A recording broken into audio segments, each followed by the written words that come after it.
నాగులాపల్లి రావణకపేట అక్కడే పనులు ప్రారంభించాం. సిగ్గుండాలి మీ నాయకులకి. అక్కడ స్టోన్ ని పగలగొట్టారు పొక్కలేరుతోటి. సిగ్గు లజ్జ ఉండాలి. రైతులకు సంబంధించి చంద్రబాబు 176 కోట్ల పనులు మొదలెడితే రివర్స్ టెండరింగ్ పేరు చెప్పి రద్దు చేసాం.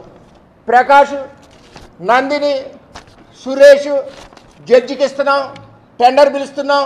హై లెవెల్ కమిటీ జడ్జి ఎవరండి? రిటైర్డ్ జడ్జి, అది మన రెడ్డే. ఈ ప్రకాష్, నంది, సురేష్ వచ్చారు కదా, ముగ్గురు ఎలవన్నో. ఏ ప్రకాష్, టెండర్ వదిలేకపోతే కాళ్ళు తీస్తాం. ఏ సురేష్, టెండర్ వదలకపోతే కాళ్ళు తీస్తాం. మా రెడ్డే చేస్తాడని చెప్పి ఇలాగ బెదిరించి టెండర్లు తీసుకున్నారు. నువ్వు అంటున్నావు కదా నిండు కుండలాగా వేయలేరుంది, క్రాప్ హాలిడే ఇవ్వాలని. దేనికి ఇవ్వాలి? సంవత్సరానికి 6 నెలలు ఖాళీ, 5 సంవత్సరాలు 30 నెలలు. కనీసం నువ్వు టెండర్ పిలిచావా? ఏలేరు పేస్ట్ రద్దు చేసావు, టెండర్ పిలిచావా? టెండర్ పిలవలేదు. కనీసం ఎస్టిమేషన్లు వేసావా?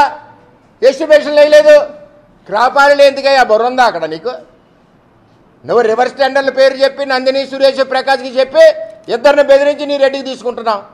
ఏంటో రివర్స్ టెండరింగ్? ఇవాళ రివర్స్ టెండరింగ్ 176 కోట్లతో ప్రాజెక్ట్ అయిపోయింది.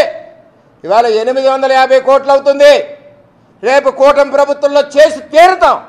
నీకులాగా మోసగాళ్ళం కాదు. ఇవాళ వరద పిఠాపురంలో ఉంటే నువ్వు ఎక్కడ తిరిగావా చెప్పండి? అక్కడ వరద ఉంది. ఎక్కువ నష్టపోయింది ఎక్కడ?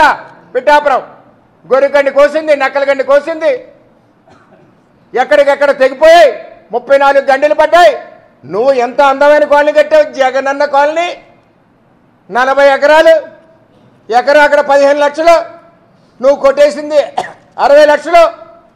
చుట్టూ నీరు, మధ్యలో పేదవాళ్ళు. ఎందుకు వెళ్ళలేదు అక్కడ?